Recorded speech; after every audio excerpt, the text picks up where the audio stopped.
Hello guys, welcome to Puchki kitchen. Puchki kitchen থেকে তোমাদের সকলকে জানাই স্বাগত। আজকে পুচকি কিচেনে দেখো রুই মাছের গাঢ় গাঢ় রেসিপি বানালাম। তো রেসিপিটা কীভাবে বানিয়েছি তোমরা চলো রেসিপিটা পুরো দেখো, স্কিপ না করে, এবং লাইক কমেন্ট শেয়ার করো। ভিডিওটা পুরো দেখে নতুন থাকলে সাবস্ক্রাইব করে দিও। তো চলো রেসিপিটা তোমাদের কাছে শেয়ার করি। তবে মাছটা আমি ভালো করে ফ্রেশ করে ধুয়ে নিয়েছি, হলুদ দিয়ে দিলাম আর পরিমাণ মতো নুন।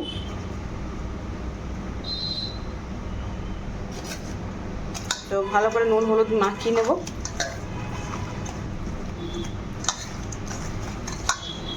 একটা দেখো বড় একটা মাছের তেলটাকে দিয়ে অন্য একটা রেসিপি বানাবো।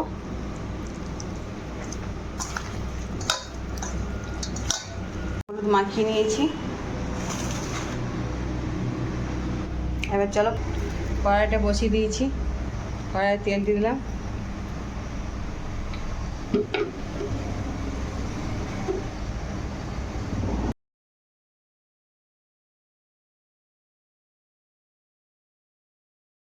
গরম হয়ে গেছে, মাছগুলো এক সাথে দিয়ে দেবো।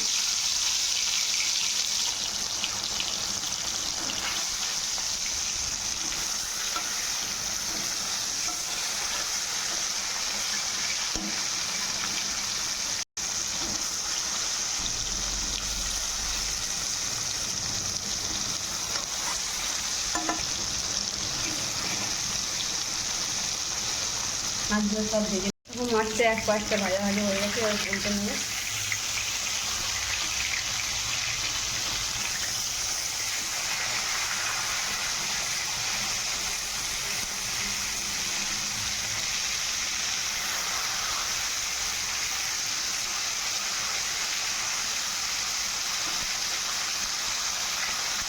এই পাশটা ভালো করে ভাজা ভাজা করে নেবো। ভাজা ভাজা হয়ে গেছে, আবার উঠিয়ে নেবো।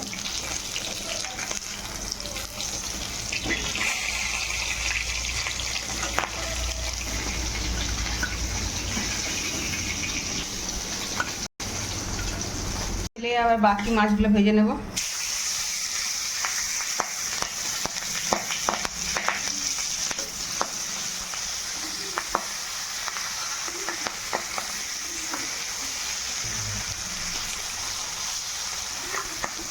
হয়ে গেল, নামিয়ে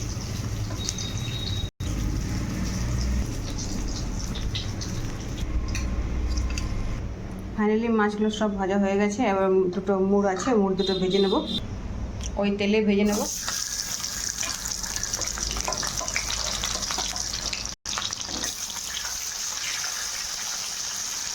কাঁচা লঙ্কা আদা রসুন নিয়ে নিয়েছি, আর এখানে কুচনো পেঁয়াজ, একটা শুকনো লঙ্কা, অল্প গরম মশলা, আর কাজু নিয়ে নিয়েছি, কাজু টমেটোটা আর ধনে পাতা। তো কাজু আর টমেটো পেস্ট করে নেব। আর ফোড়নে দেওয়ার জন্য শুকনো লঙ্কা নিয়ে নিয়েছি, আর লঙ্কা আদা রসুন পেস্ট করে নেব। তো চলো মশলাটা পেস্ট করে নেব। লঙ্কা দিয়ে দিয়েছি, গরম মশলা, কুচনো পেঁয়াজটা লাল করে ভেজে নেব। ভালো হয়ে গেছে, আদা রসুন লঙ্কা,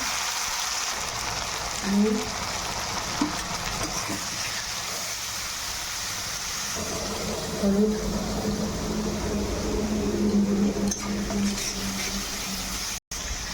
কাশ্মীরি রেড চিলি পাউডার।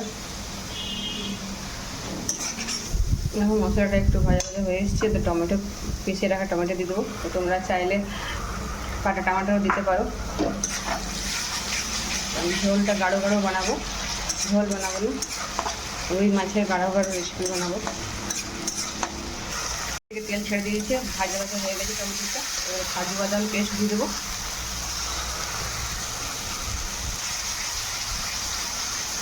এখানে একটু দই নিয়ে নিয়েছি, দইটাকে ফেটিয়ে নেব, দিয়ে দেবো। দইটাকে ভালো করে ফেটিয়ে নেব। বেশিক্ষণ আর মশলাটা ভাজবো না, মশলাটা অলরেডি আগে ভেজে নিয়েছি। এবার পরিমাণ মতো জল দিয়ে দেবো।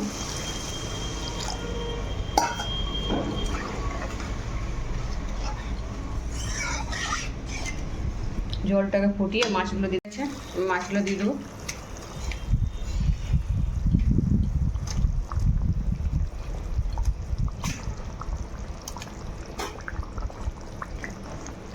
অল্প ফুটিয়ে নামিয়ে নেব। এইভাবে মাছের রেসিপিটা করলে